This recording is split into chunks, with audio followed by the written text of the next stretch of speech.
આજનું વાંચન દક્ષિણા 1956ના અંકમાંથી પસંદ કરવામાં આવ્યું છે. શ્રી અરવિંદનો એક પત્ર છે.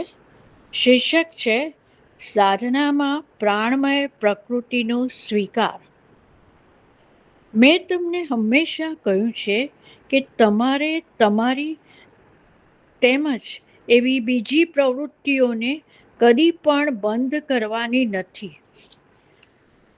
ત્યાગની ભાવનાથી યા તો તપસ્યાના ખ્યાલથી તમે એ કરવા બેસો એમાં ભૂલ જ છે.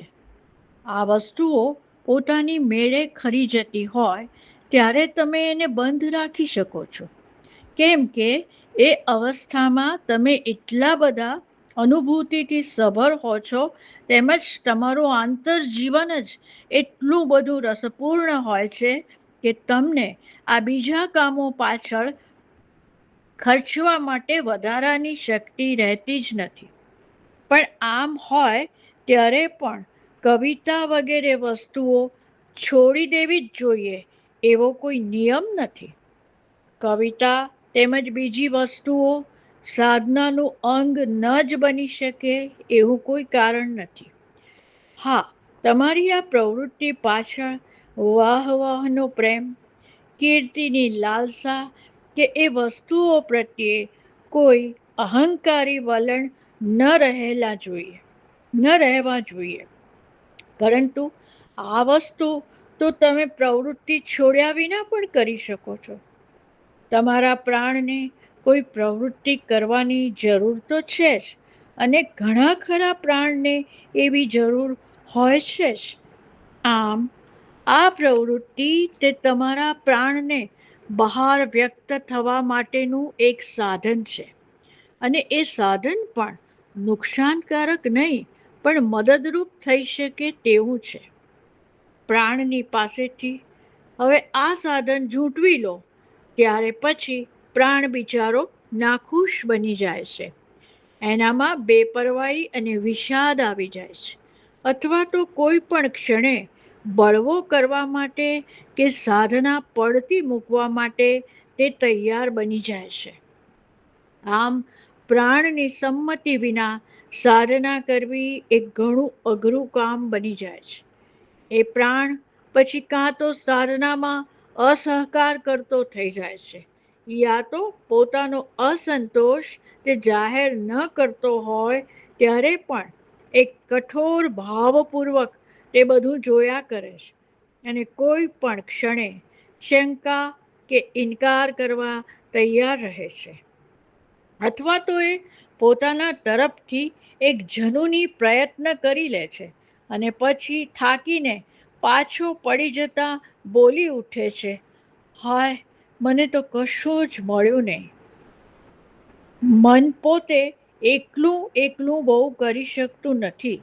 એને પ્રાણ તરફથી ટેકાની જરૂર રહે છે, અને માટે જ પ્રાણને હંમેશા એક પ્રફુલ્લ અને અનુકૂળ અવસ્થામાં રાખવો જોઈએ. પ્રાણને સર્જન કરવામાંથી હંમેશા આનંદ મળે છે, અને આવી કોઈ સર્જન પ્રવૃત્તિ કરવી એમાં આધ્યાત્મિક રીતે કશું ખોટું નથી. એટલે તમારા પ્રાણને તમે આમ અભિવ્યક્ત થવાનો આનંદ શા માટે ન આપો? મેં તમને એ વાતનો પણ ઈશારો કર્યો હતો કે તમે પ્રભુની કૃપા માટે રાહ જોવાની શક્તિ મેળવો, અને તે કોઈ તામસિક મનોવૃત્તિમાંથી નહીં, પણ એક સાત્વિક રીતના આલંબનપૂર્વક. એ તમારે માટે ઉત્તમ છે. પ્રાર્થના, હા, તમે પણ કરી શકો છો, પણ એમાં તમારે તમને તરત ફળ મળી જાય એવો આગ્રહ આવવા દેવો ન જોઈએ. પ્રાર્થનામાં તો તમારું મન અને હૃદય પ્રભુ સાથે વાતચીત કરતા હોય એમ બની જવું જોઈએ.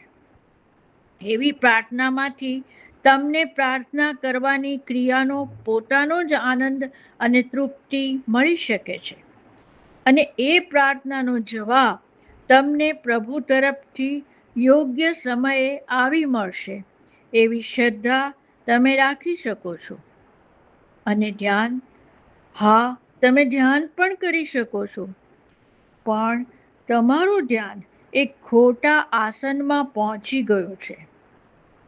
તમારા ધ્યાનને તમે એક આતુરતા અને ઉગ્રતાની કુસ્તી જેવું બનાવી દીધું છે. અને એક કુસ્તી પછી તમે એક ઘોર નિરાશામાં સરકી પડો છો. આવું ધ્યાન કરવાનો કાંઈ અર્થ નથી. તમને ધ્યાન માટે એક નવું આસન ન આવી મળે ત્યાં સુધી એ બંધ રાખવું વધુ ઇષ્ટ છે. કૌંસમાં, હું અહીં આસન એટલે આપણા ઋષિઓ સાધના માટે જે રીતે બેસતા હતા, અમુક એક સ્થળમાં અને સ્થિર અવસ્થામાં, તેની વાત કરું છું. પોતાને સિદ્ધિ ન મળે ત્યાં સુધી તેઓ એક જ આસન પર બેસી રહેતા. પણ એ આસન ઉપર જો અસુરો કે અપ્સરાઓ જેવી ખોટી શક્તિઓ સફળ રીતે હુમલો કરી શકતી, તો પછી તેઓ એ આસન છોડીને ચાલ્યા જતા અને બીજા નવા આસનની શોધમાં નીકળી પડતા. કૌંસ પૂરો. તમારા ધ્યાનમાં વળી શાંતિનો પણ અભાવ છે. ધ્યાન કરતી વેળા તમારું મન ખૂબ જ ખેંચતાણ કરતું રહે છે. પરંતુ તમને જે કંઈ અનુભૂતિ પ્રાપ્ત થાય છે તે શાંત મનમાં જ બની શકે છે. આ બાબતમાં બધા જ યોગીઓ એકમત છે. આવું તમારું મન એક શાંત પાણી જેવું બની રહે છે અને તેમાં સૂર્યનું પ્રતિબિંબ બરાબર ઝીલાઈ શકે છે. મનરૂપી પ્યાલાને તેમાં આત્માનો સોમરસ રેડી શકાય તે પૂર્વે ખાલી કરી નાખવાનો રહે છે. આમ તમારા મન તથા હૃદયને તમે તૈયાર કરો અને જ્યારે બધું તૈયાર થઈ જશે ત્યારે પેલી વસ્તુઓ આપોઆપ જ તેમાં વહી આવશે. ઇતિયોગ.